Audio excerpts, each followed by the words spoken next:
All right.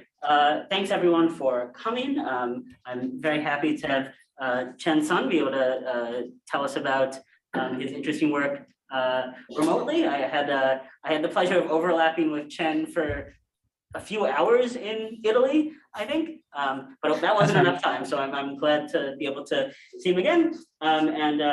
So Chen, whenever you're ready, take it away. All right, thank you, Seth.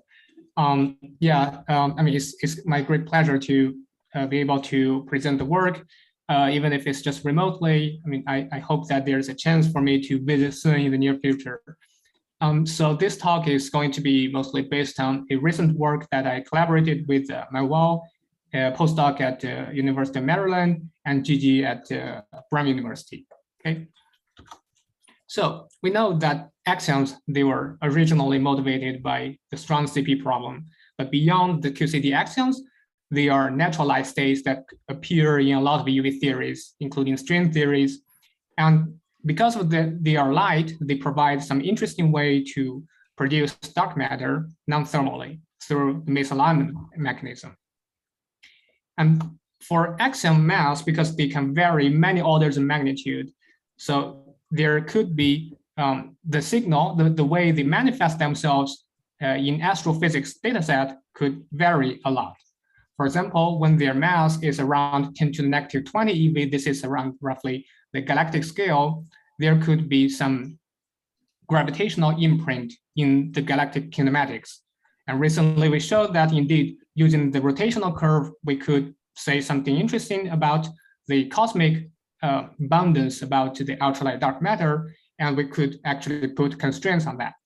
And when their mass is lighter than 10 to the negative 12 eV, which is roughly the plasma frequency in intergalactic medium, and if they couple to photons, the photons could oscillate to axions during the propagation in the intergalactic medium magnetic field. So this was studied last year also by with Manuel and the Gigi. We looked at the effect in the propagation effect in photons while they propagate toward us, and there could be some redshift dependent modification of the cosmic distance measurement, and they could show up in this distance measurement data set. So isn't yes. 10 to the minus 20 already ruled out by super radiant bounds? Sorry, 10 to the negative 20? 20. I mean, there's a range where the super radiance is sensitive to, indeed. I mean, but I'm talking about, for example, the broad range, say like 10 to the negative 24, all the way to 10 to the negative 20 or 19. So there's a broad range where still there's a lot of parameter space that is allowed. Okay, so that's not already ruled out. Okay. Sorry, I didn't quite hear the second question. I mean, do you know how light, what the bound is from super radiance, just roughly? I think for super radiance, there's a narrow range. I forgot the exact number, but I think it's like within one order magnitude. I think it's around negative 20, and there's a small range where it's subject to the super radiance band very heavily. Okay, I see. Okay. Okay. All right, good. So, and when the mass is around 10 to the negative 10, in that ballpark, it's roughly, it corresponds to the Broglie's wavelength, it corresponds to the stellar scale. And we have studied the case where the self-gravitating structures, because from these very light axions, they could form, and once these binary objects of these self-gravitating structures, they merge with each other, they could generate gravitational wave that contains some information about the axion potential. And very recently, we have showed that around the mass 10 to the negative 5 eV, this corresponds to the radio band. So the axion, they could be stimulated to decay by the radio photons. And this can generate some interesting signal that can be observed by SKA. And at even larger mass, we have studied recently that there could be certain models where they are not subject to the stellar cooling band, and they could serve as interesting searching target for the direct detection. Okay, so today I'm going to focus mostly on the Axion echo part. That's the probe of Axion photon coupling in the mass range around 10 to the -5 eV. I'll explain why this is the perfect range for the search. Okay.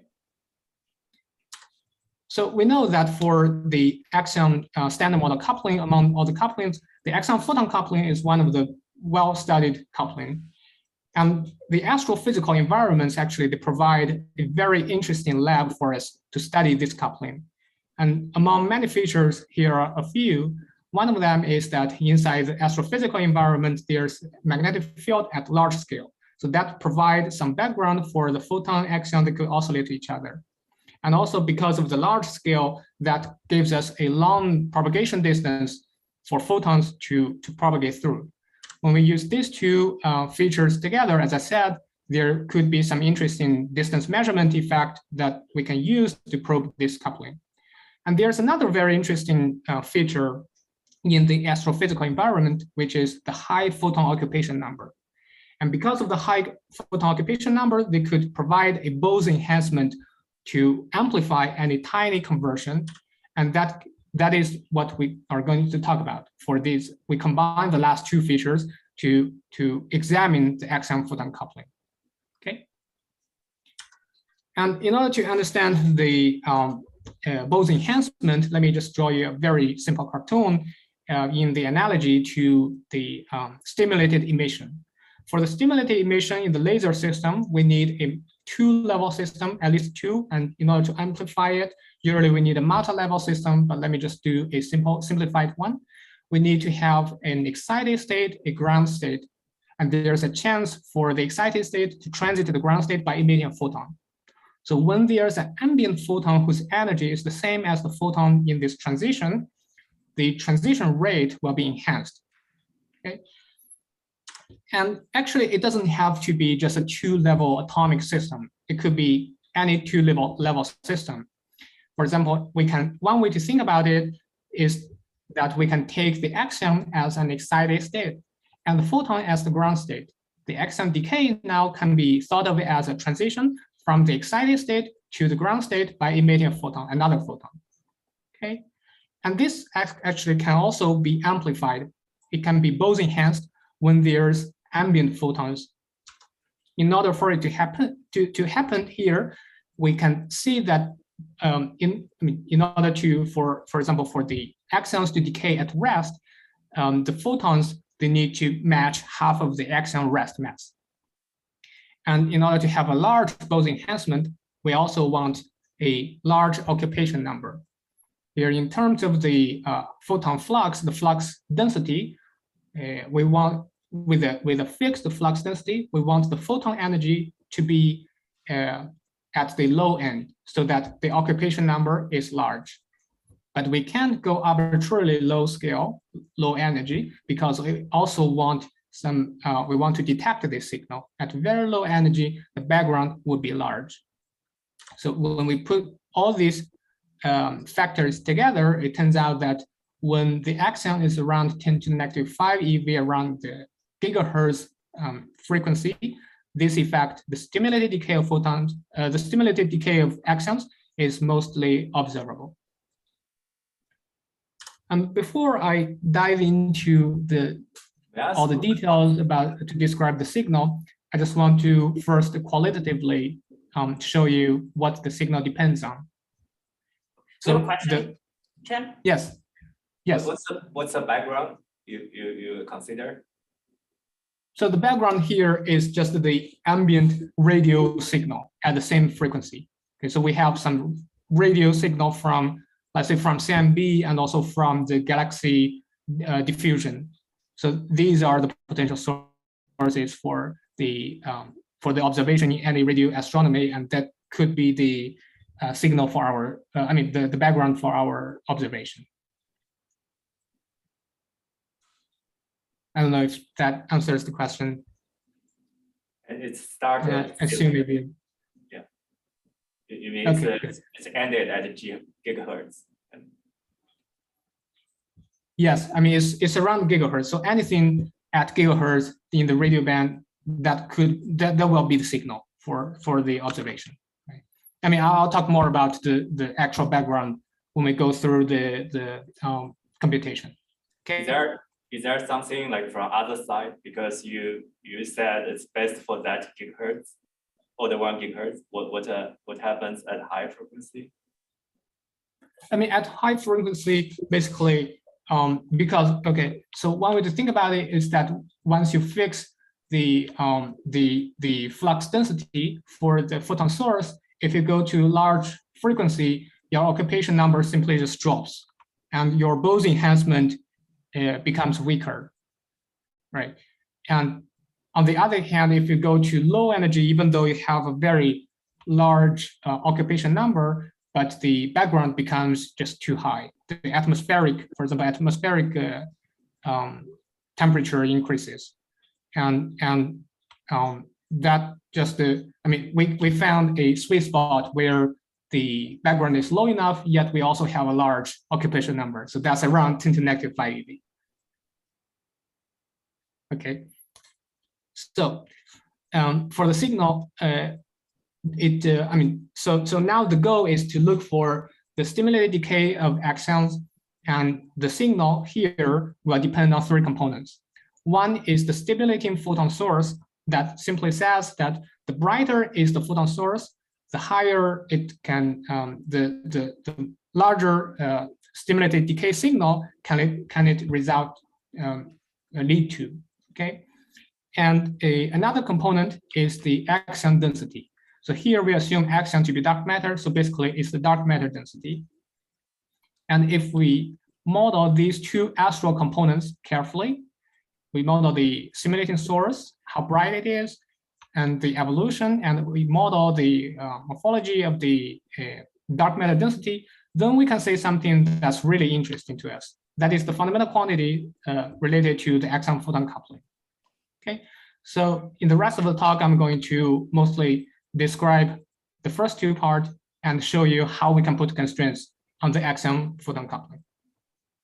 Good, so that is the plan.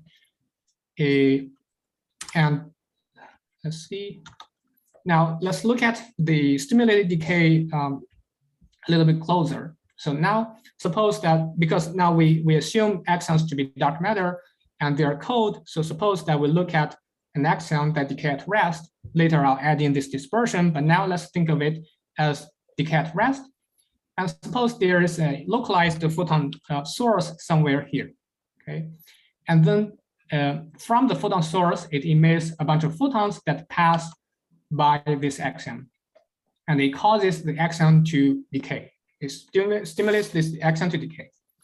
As a result, this axion provides, it produces 2 photons. One is a photon that travels together with the ambient photon, and there's no way to distinguish them, right? So that's the condition for Bose enhancement to happen. We cannot distinguish the dotted photon from the ambient photon that caused the decay. And in order to preserve momentum, there has to be another photon traveling backward in the exact opposite direction toward the source. And in the past, people have looked into this stimulated decay by looking at the forward-going signal. And there have also been a few studies trying to utilize this echo signal, and they try to look for the echo signal from this stimulated decay. So here, what's new is that we propose, specific to the echo signal, what matters really is the history of the photon source. I'll spend a few minutes to explain this point, but here I just want to mention it real quick, that this is something really specific to the echo signal, and it doesn't require the photon source to be very bright today. All we need to do is to look for a photon source that was bright in history. Sorry, can I ask one question here? Yeah, sure.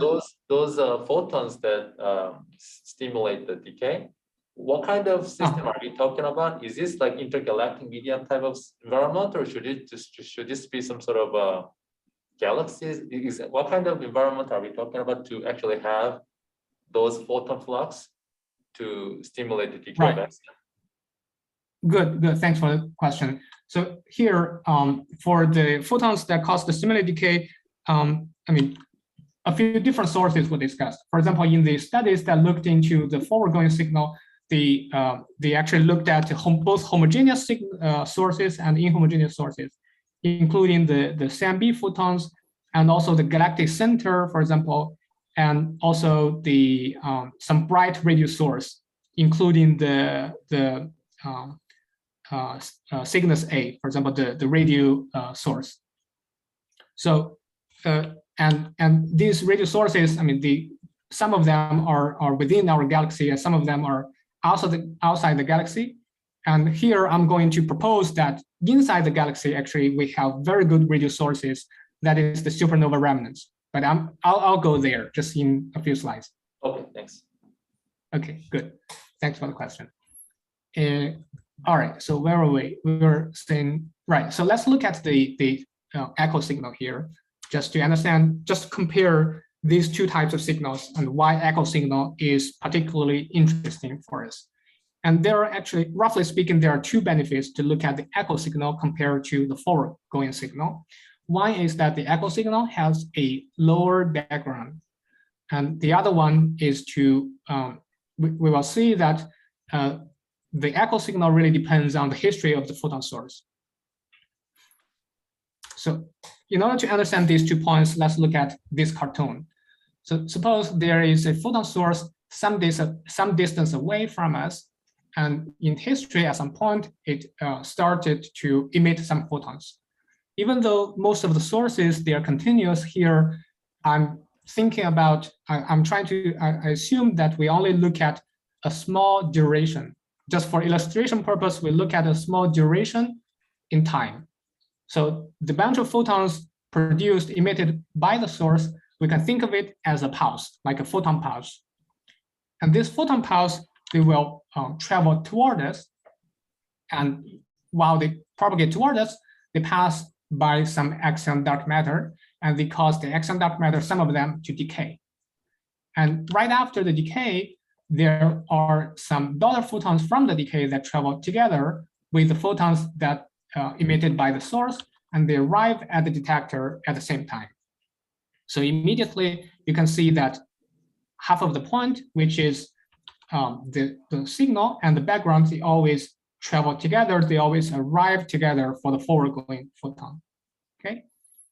And also, as I said, the brighter is the photon, is the source when it stimulates the decay, the bigger is the signal. That means in order to have a large signal, we want the source to look bright the moment when the signal arrives at the detector. Okay, so this is the forward-going signal. And now let's look at the echo signal. What does it happen? What happens here? Is that from the source, it emits a bunch of photons. That's a pulse. This pulse will pass by the detector. Okay, and after it passes by us, it will keep going and encounter some axion dark matter and cause some of them to decay. And right after the decay, there will be a bunch of photons traveling exactly in the opposite direction, pointing to the source. And these are our signal that they can be captured by us and they can be observed by us. And you can see the first point, which is the signal doesn't really travel together with the background, the photons that cause the stimulated decay. Okay, if there's nothing in the opposite direction here, then basically we don't have a large signal. We don't have a large background. Okay, and the other point is that in order to have this large signal, we want the bunch of photons that cause the stimulated decay to be bright. And that actually corresponds to the brightness of the source when the photons first passes. Okay, and it has nothing to do with the brightness of the source the moment the signal is observed. Another way to think about it is that for this echo signal, it's really just a stack of images for the photons that were produced at different locations and different times. For example, the decay could happen at here, and they travel back to us, and the decay could happen at a closer place and at a nearer time, a closer time, and they travel together. In the end of the day, we have a stack of images the photons that were produced at different times. Okay, so the main point here is that the background is low for the echo signal, and also the brightness of the photon source by the time the signal arrives at us doesn't really matter.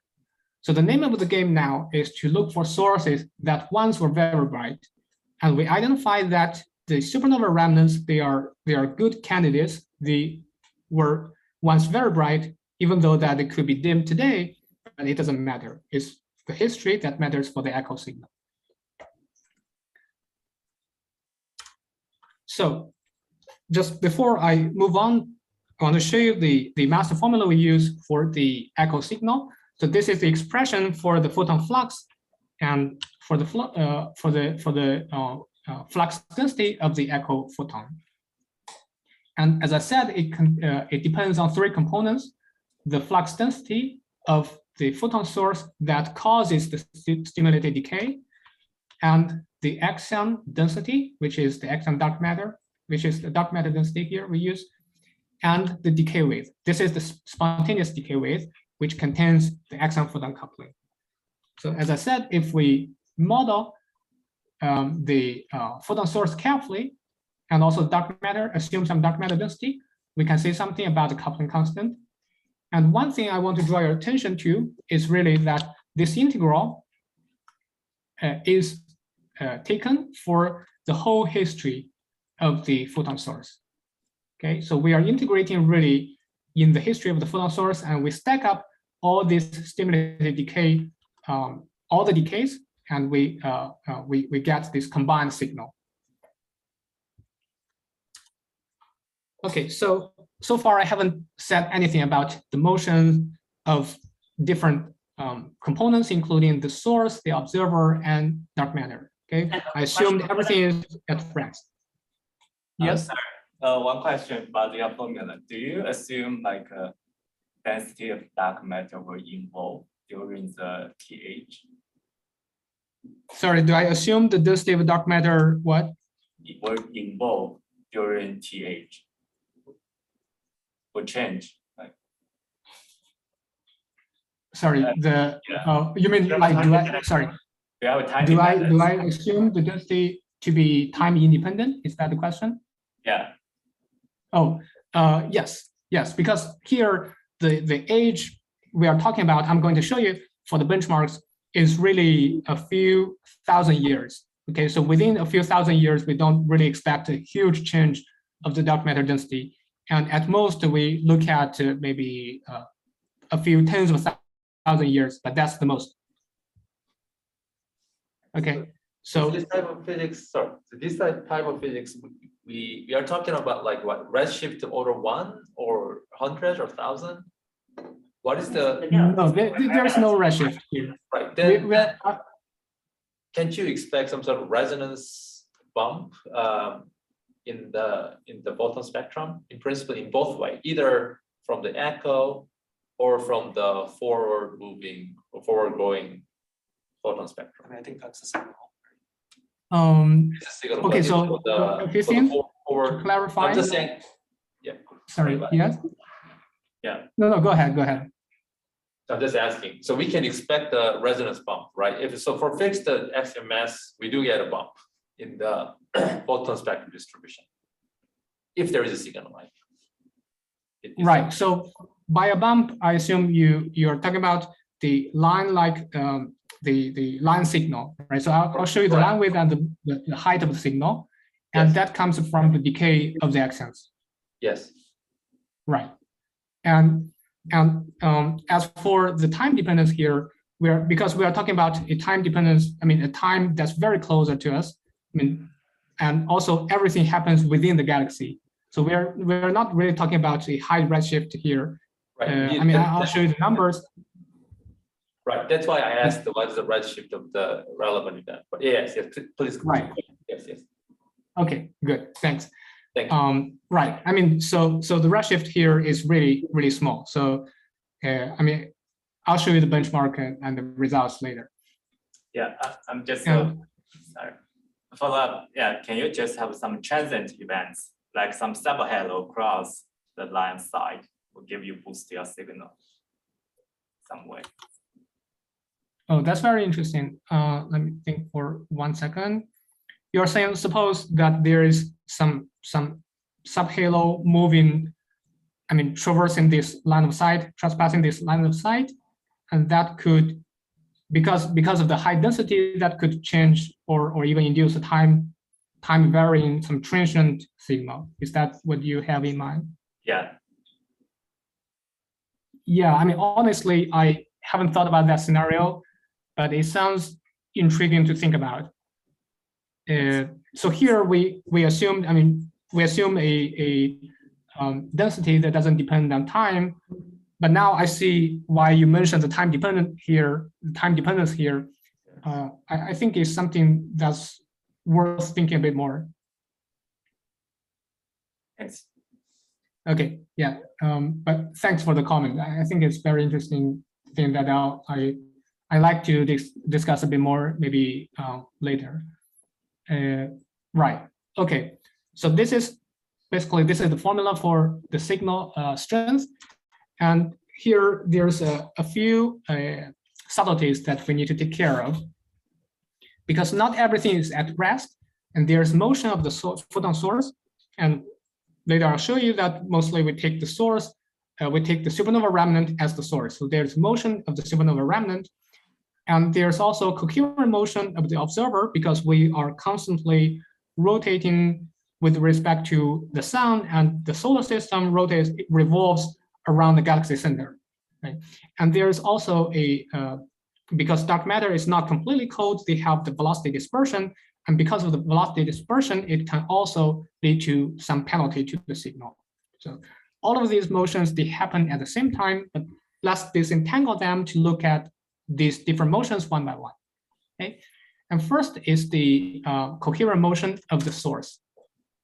Because all the photons, all the daughter photons, they point toward the historical location of the photon source at the time they were produced. So suppose there's a axion that decays, immediately this daughter photon, the echo photon, it points toward the location of the source.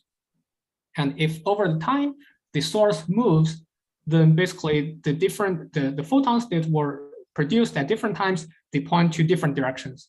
And in the end of the day, because we stack up all these photons together to form the echo signal, this will lead to an aberration of the image, okay? Unfortunately, this angle is not too large compared to the size of the supernova remnant. And actually, most of the time, it's smaller than the supernova remnant size. So this is not really a problem, but that is something that we take into account. And at some point, if we look at very, very old supernova remnants, this could be a dominant factor to lead to a finite size of the signal. And another fact is that because we are moving, and it's possible for us to move out of the historical location of the photon source. And this leads to a suppression of the echo photons. The suppression of the echo photons can be thought of, understood as follows. Because all the echo photons, they point toward the same location, that is the location of the source. If we are moving away out of this, away from the source, if we move out of the very center, it's like we move out of the spotlight. So all the photons, they point to the single point, and we are moving out of this center of the spotlight. And there could be a reduction of photon flux simply due to the inverse of the square law. Okay, and we express this, we write out the amount of suppression. We found that the amount of suppression really is not that large. And this number, the benchmark here, is the amount of suppression, the amount that gets reduced. So you can see that it's really not that big, even if we look at supernova remnant, that's 10,000 years old, and with a distance around 1 kiloparsec away. Okay. And lastly, there's the motion of dark matter. And suppose that we look at a single photon that points toward us, had there been no velocity dispersion, no dark matter dispersion, that is the dashed line. Now, because there is velocity dispersion, in principle, this photon can arrive anywhere within a cone. So here I'm drawing a half cone, and this angle of the cone is given by the velocity dispersion.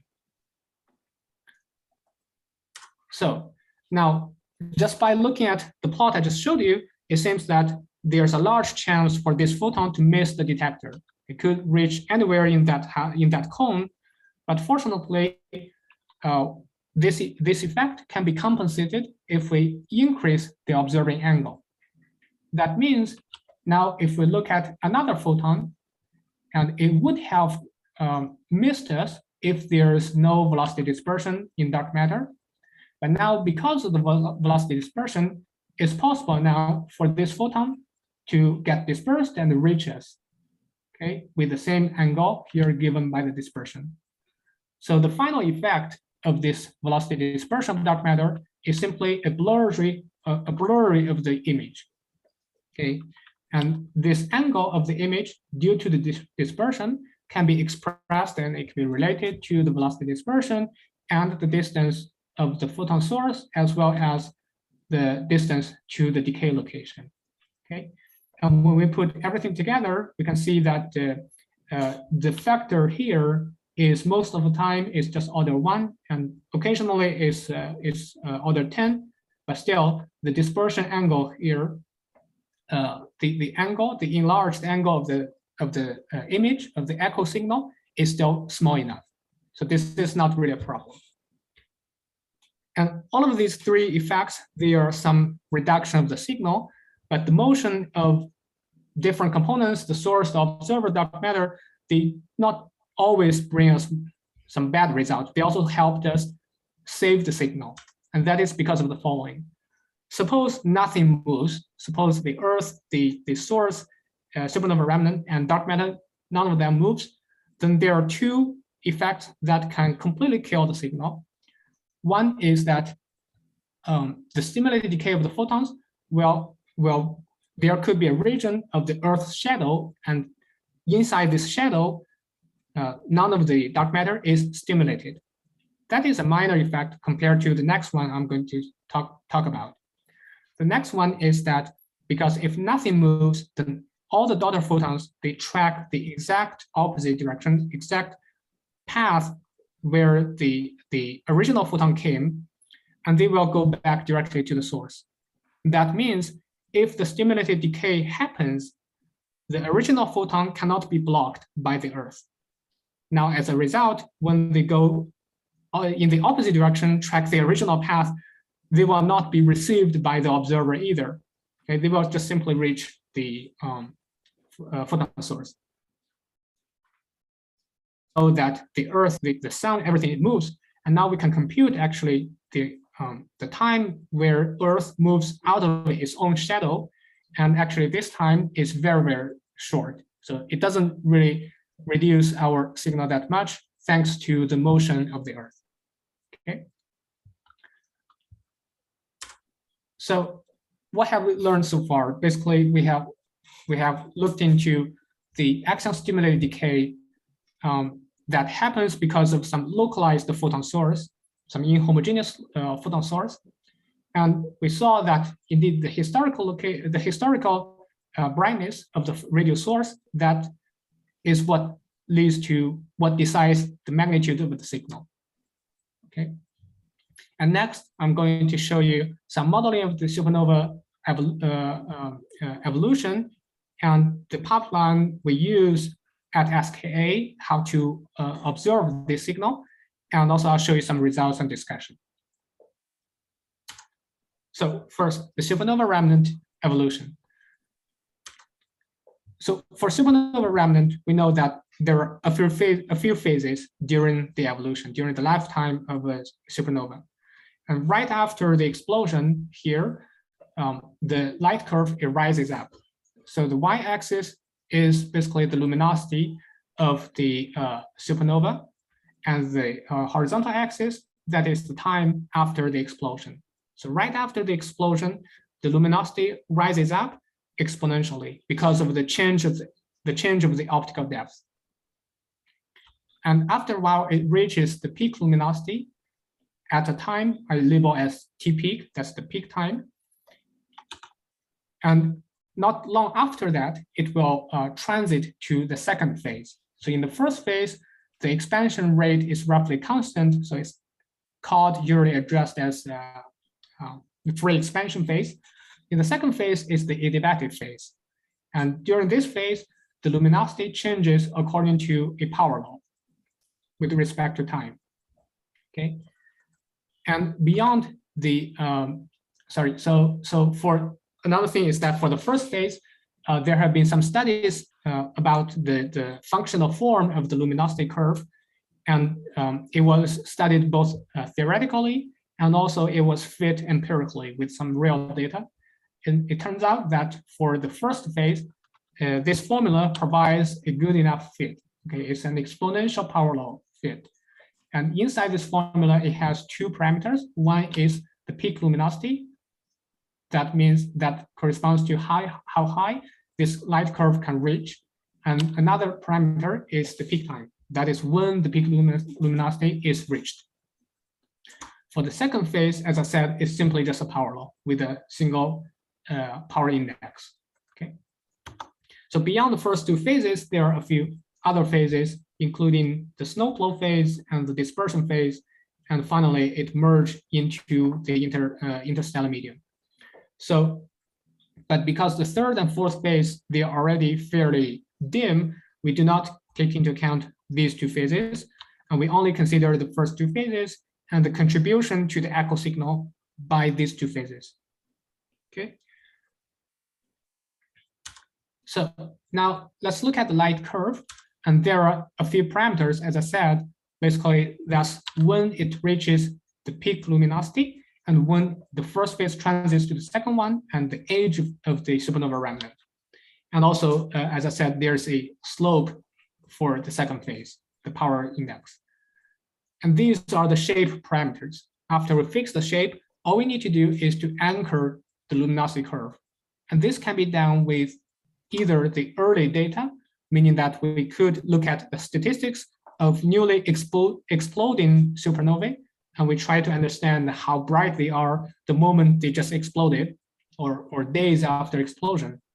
Or we could anchor the luminosity curve with some late data. So these are the measurements of the supernova remnants and how bright they are. We can anchor the luminosity using the late data for a given supernova remnant, and we can extrapolate it back. Okay, so for the early data, we have roughly 300 observations about the 300 cases in the observation for the young supernovae. So these include different types of supernovae, and people have done some statistics about the luminosity, including the peak luminosity and when it reaches the peak. So for different types, they are slightly different, but in general, they are in the same ballpark. We have some statistic knowledge about how bright they are and how fast they reach the peak. And for the late data, we also have a few catalogs. One of them is the green catalog, and this is a catalog of supernova remnants that was kept up to date over time, and it was updated over the years, and it contains roughly almost 294 supernova remnants. And from this, we know the location of the supernova, and we know the size of the supernova remnant, including its type and the flux, how bright it is at a certain frequency, and the spectral index. The spectral index is just the slope I showed you for the second phase.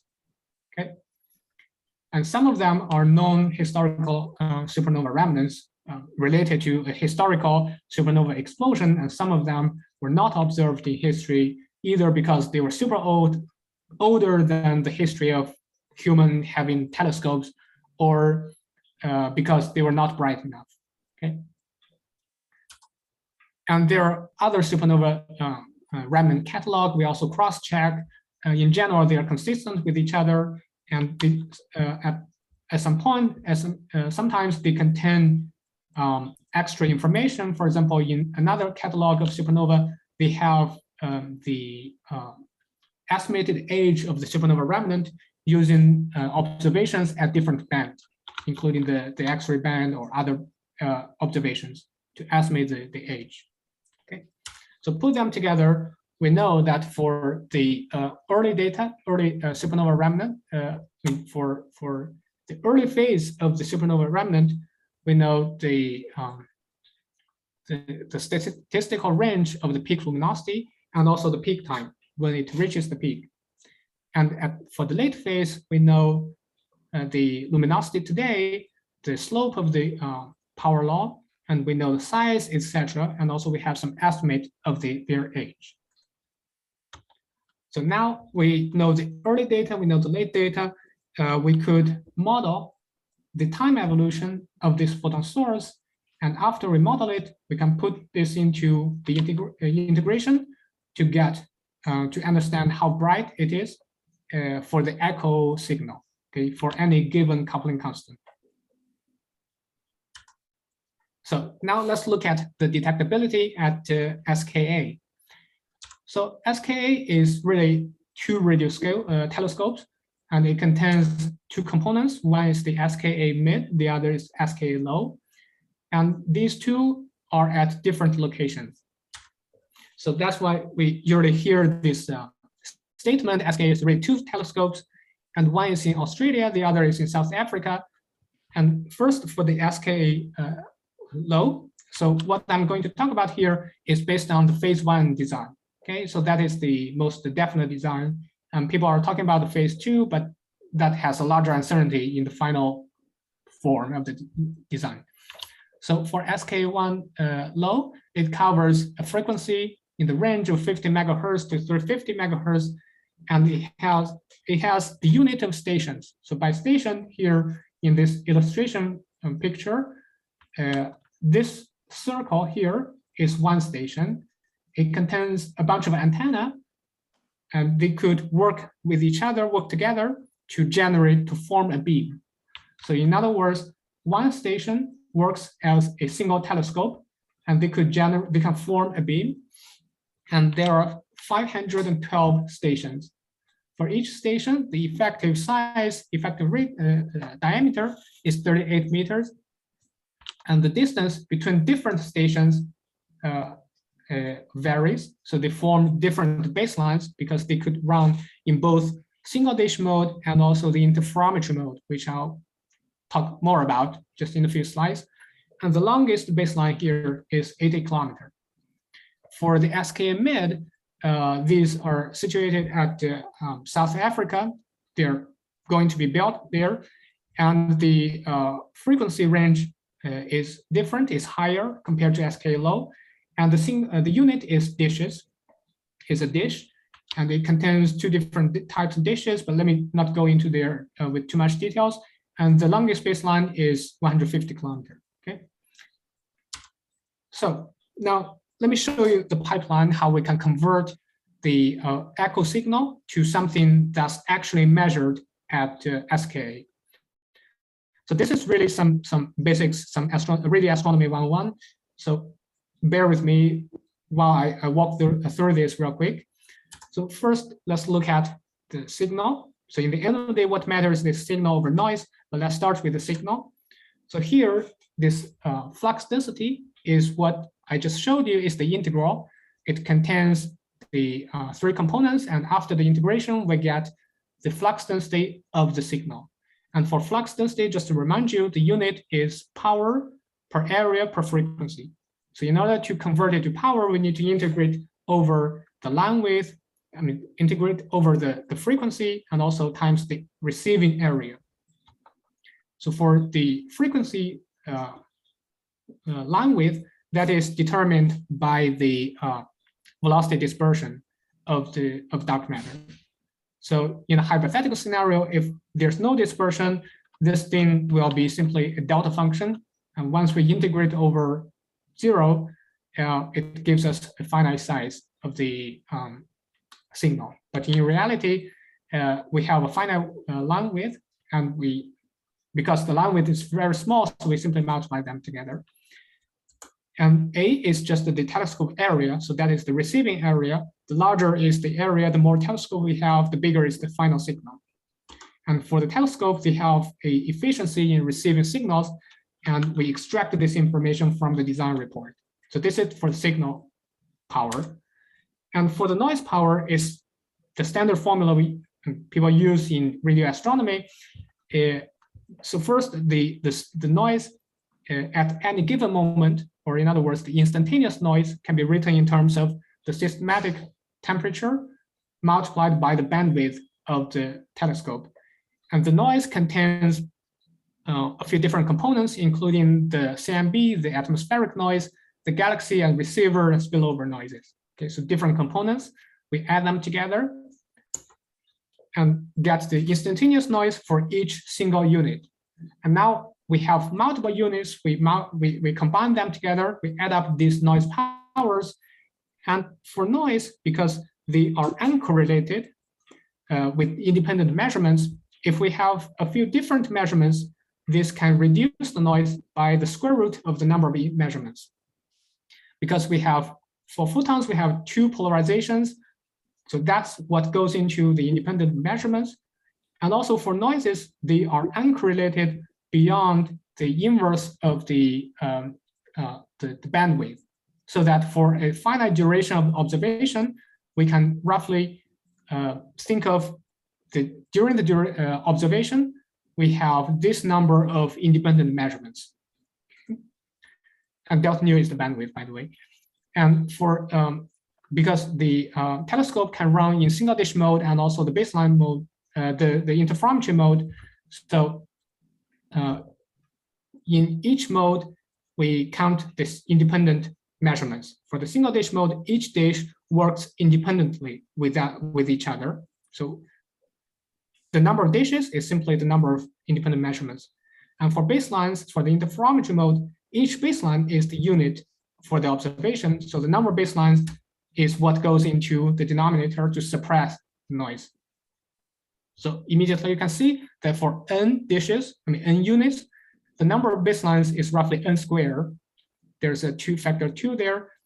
So that's why if all of the baselines, they are online, usually they lead to a stronger suppression of the noise power. Okay, so as I said, it's possible for the signal to have a finite size, either due to the supernova remnant having a finite size or due to the dispersion effect. So for the single dish mode, this will show up as a modification of the noise power, because for the single dish mode, the finite size that we are looking at, it never reaches the field of view, meaning that it's never kept by the specs of the telescope, so that we can observe this whole image, even if it has a finite size, with a price that is, we increase the collecting area. If we increase the collecting angular area, we simply increase the amount of noise that we get in the telescope. Okay, so that's the penalty for finite size in single dish mode. And in the interferometry mode, an interesting feature is that for a given baseline, if the signal is too extended, then there's a point where the baseline will miss the signal. That is because for any baseline with a size denoted as B, for a given frequency with a wavelength lambda, there's a baseline angle. For the interferometry mode, they observe the Fourier modes of the signal, so that if a signal has an angular size larger than this angular size, than the baseline angle, then the baseline will simply miss it. So this is usually called the missing of short spacings. In other words, for a given finite angular size, only those baselines short enough, they can observe this signal. And in order to model that, we model the baseline distribution with a baseline size. And for any finite angle, we only count the number of baselines that are active that can see this signal. And that's what goes into the denominator to suppress the noise. So in an extreme limit, if the signal is too extended, then all of the baselines, they are not short enough, and they will simply miss the signal, the entry fails. Okay, so that's how the finite size of the signal can get the penalty in the interferometry mode. So basically, this is what happens in this pipeline. So we compute the finite size of the signal due to these different effects. I just want to compute the single base mode and interferometry mode. Sorry? Sorry, just want to make sure you have an eye on the time. We're getting close to 3. So okay, I'll show you the result right after this slide. Perfect. Thanks for the reminder. All right, results. So let's look at a given supernova remnant. This is a known supernova remnant, and oops, too early. This is a known supernova remnant, and that has a well-known location in the galaxy with a galactic longitude, magnitude, coordinate, and it has a measured size. It has a measured flux density today. So this is flux in the unit of Jansky, and it has a known distance to us. And people have estimated its age using different observations in different bands. And also there's a well-measured spectral index. Okay, so for this age, you can see there's a large uncertainty. So the way we use it is that we take the geometric mean of this number and we use that as a benchmark. So this is what we get in the Axion photon coupling reach in this MA versus J gamma gamma plane. So for the Axion photon coupling, we write it in the unit of GeV inverse, and we get these two curves. One is the blue and the other is the orange. For the blue, I want to say just a few words. Here we anchor the supernova remnant with a luminosity at late time. So we extrapolated backward, all the way back to the early time. In order to avoid extra uncertainty, if we only use the second phase, meaning that we extrapolate all the way up to 250 years after the explosion, we only consider this contribution due to this phase, we get the blue curve. And if we choose some reasonable number to model also the first phase, we get the orange curve. So in each curve, it includes both the interferometry mode observation and also the single dish mode. So this is one known supernova remnant. And let me perhaps skip this. And also we could do a few projections with future detections. For example, if we look at another supernova remnant, this is based on the properties of another known supernova remnant that has that is already observed, but unfortunately that supernova remnant locates in the southern hemisphere. So the echo signal would locate in the northern hemisphere and it is not observable at SKA. But suppose in the future we find another supernova remnant that has exactly this property except for the location, then we get this curve. And again, this is anchored using the late time luminosity and extrapolate backward. So I'm showing you the contribution only from the second phase. That's the adiabatic phase. But as the first example, if we model it with the peak time that's 30 times 1/30 of the transition time, that is a typical choice, then we get a much deeper reach. This includes both the first phase and the second phase contribution. And here, the solid curve is the interferometry mode, and the dash curve is the single dish mode. You can see that at low frequency, at low mass of the axion, the resolution, the baseline angle is large, so that most of the time, actually, the interferometry mode wins over the single dish mode. And let me show you one last thing, that is, so besides that, we can anchor with the late data, luminosity of the supernova remnant, we could also anchor with early observation. So here I'm choosing the early time to peak luminosity within the 2 sigma of the statistics. And I build up this light curve based on this choice, this normalization. And everything else, this is the exact statistics mean of the known supernova remnants. And we get this constraint. One thing I want you to notice is that based on these parameters, the supernova remnant could have a flux density that is very low today. So this is almost among the lowest known supernova remnants. So it's well possible that we have missed a very old supernova remnant like this, and it could actually produce a signal in the opposite direction that shows a very strong bound on the axion photon coupling. And later, let me skip this. I mean, we can also vary the input parameters to look for, to check how much the axion photon coupling reach actually depends on these input parameters. We could see that there is actually a preferred location in the sky, and also there's a preferred age, which is a very old, 50,000 years. There's a preferred age for the supernova remnant that could lead to a strongest bound. Okay. So let me skip this. So summary, basically the axion stimulated decay, they provide a very interesting way to examine, to amplify this small axion photon coupling.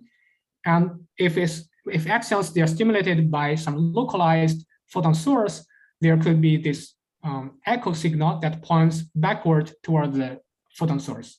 Okay, and we showed that for this echo signal, it's the history brightness that matters.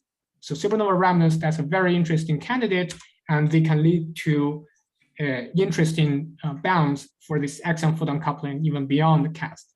And you're all welcome to play with the code. And if you have questions, I'm ready to take. Thank you.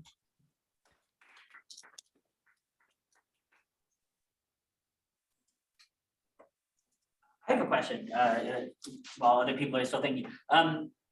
So you showed us a few curves for individual remnants. Are there issues with trying to put all of the constraints together to, I mean, since there are a bunch of events, non-events? Right. That's a good question. We also thought about it, but in the end of the day, it turns out that the different supernova remnants, the bounds would vary a lot because some of them are bright, some of them are much dimmer. And in the end of the day, there are only maybe a few front runners. So when we combine these different things, it's those that have the strongest bound that dominate these statistics, right? So in the end of the day, it's really those one or two brightest supernova remnants that gives us the strongest bound. I see. Okay, that makes sense. Right. Yeah, go ahead. Yeah, I just wonder, so in your many plots, you also show the constraints from pulsars. I wonder if you can comment on future prospects of pulsar constraints on Axion. Sorry, future aspects of the constraints. Of the pulsars. It seems you have a compatible sensitivity.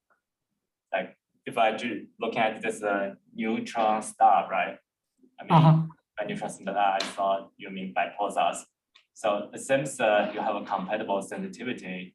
I just wonder if you expect to see more of pulsars at SKA, and can they kind of overlap in your parameter space? Oh, I see. Yeah, that'll be a interesting check indeed. I mean, for the pulsars, are you thinking of the pulsar bound, or you're thinking about the pulsar as a source for this signal? Maybe both. Okay, so I think I can comment more on one of these two. That is, if we want to use the pulsars as a source, I guess I just don't know enough about the pulsar time evolution and how much, for example, they evolve, or whether it's how constant they are over a long time. So and also the specific luminosity. So in the end of the day, it's the integral of the luminosity over time that matters. So I don't know if they are like, for one, whether the flux density on Earth is large enough compared to the supernova remnant, because for the supernova remnant, when it reaches the peak, it's really, really bright, even observed on Earth. Right? So, and for the pulsars, I'm not sure if they are. But at the same time, they are fairly constant. So I don't know whether these two, I mean, the trade-off would enhance it or it decreases it. But yeah, it'll be nice to check, I think.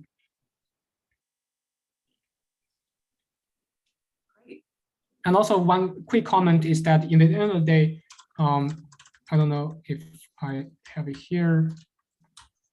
Perhaps not. Right, this formula. So in the end of the day, you can see that it's the flux density that goes into the integral to compute the echo signal. And the flux density actually is a location dependent thing. And this is the so-called the spectral irradiance, right? So for the irradiance or the specific intensity, different terminologies, they are location independent. So no matter at the source or at the observer, it doesn't matter, it's the same thing. But for the flux density, it decreases like 1/r². So there's an inverse square law.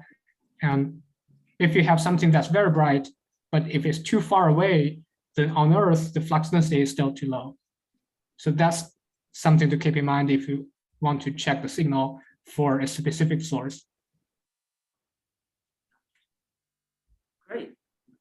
Well, if there are no further questions here, let's thank Chen again.